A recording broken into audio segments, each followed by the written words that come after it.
नमस्कार, मी सुमंत मुंडे. तुम्ही पाहताय मराठी कट्टा.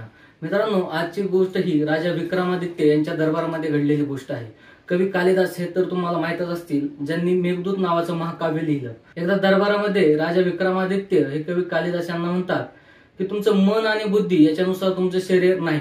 म्हणजे तुमची मन आणि बुद्धी जशी तेज आहे, जसं त्याचे सर्वजण कौतुक करतात, तसं तुमच्या दिसण्याचं कोणीच कौतुक करत नाही. यावर कालिदास थोडा वेळ विचार करतात आणि एका शिपायाला बोलून घेतात आणि त्याला म्हणतात की उद्या दरबारात येताना 2 भांड्यामध्ये पाणी घेऊन ये.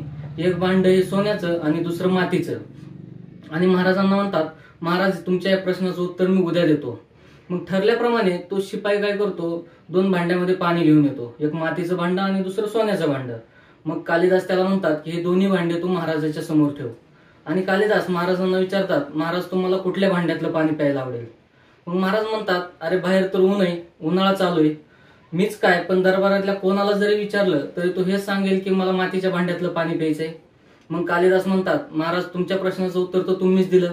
ज्याप्रमाणे पाण्याची शीतलता ही भांड्याच्या सुंदरतेवर अवलंबून नाही, त्याप्रमाणे मन आणि बुद्धीचं सौंदर्य हे शरीराच्या सुंदरतेवर अवलंबून नाही. मित्रांनो, या गोष्टीवरून आपल्या हे लक्षात येतं की कोणत्याही व्यक्तीच्या दिसण्यावरून आपण त्याच्या मन, बुद्धी किंवा तो चांगला आहे की वाईट हे आपण ठरवू शकत नाही. मित्रांनो, ही गोष्ट जर तुम्हाला आवडली असेल तर व्हिडिओ लाईक करा, शेअर करा आणि आपल्या मराठी कट्टा चॅनलला सबस्क्राईब नक्की करा.